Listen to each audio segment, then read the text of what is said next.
Hey there, it's Aviva from Elementor. Welcome back to How to Build a Website in Elementor. In the previous lesson, we installed the Hello theme, created the pages for the website, and added a navigation menu.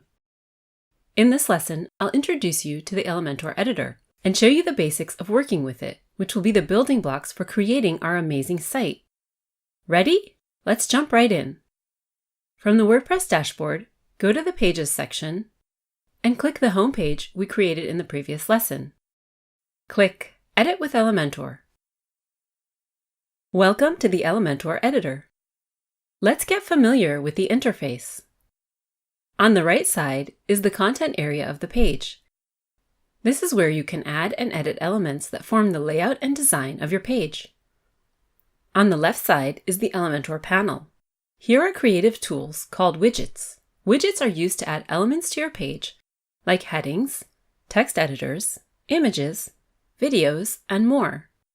You can always access this area by clicking the widgets icon here on the top right in the panel header. On the left of the panel header, you have a hamburger menu button with several settings and navigation options.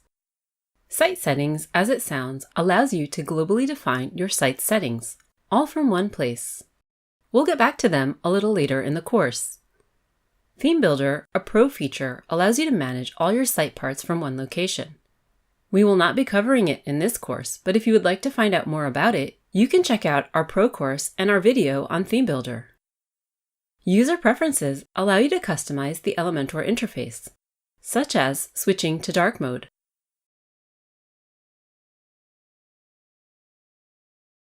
Below is the Finder, which you can also launch by using the keyboard shortcut Command or Control-E. The Finder is a search bar that gives you quick access across your site. We'll see it in action later. Click View Page to see your live website, or Exit to Dashboard to go back to your WordPress dashboard. At the bottom is the Toolbar panel with a few more important tools.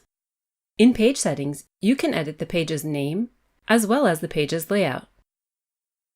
Here we'll toggle Hide Title to Yes, to hide the title that displays at the top of the page.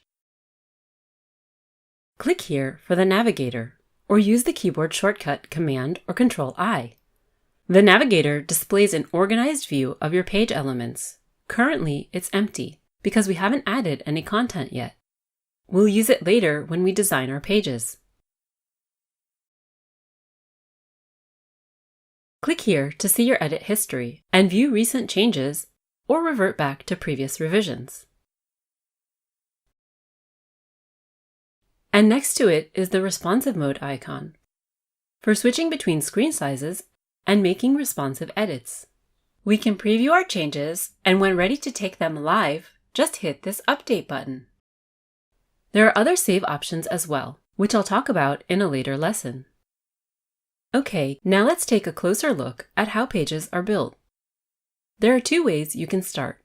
You can either design your pages from scratch or use a template from the library.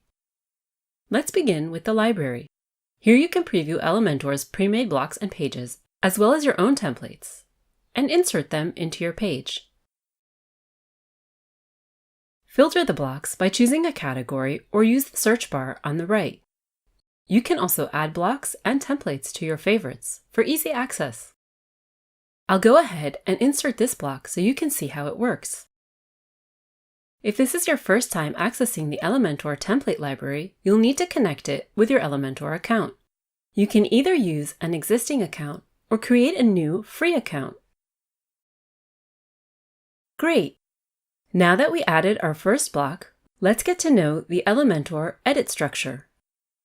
Elementor uses three main building blocks: sections, columns, and widgets. Sections are the largest and can be identified by their blue border, like you see here.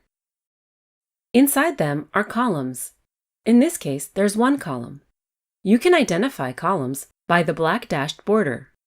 These columns house widgets, such as the text and buttons you see here.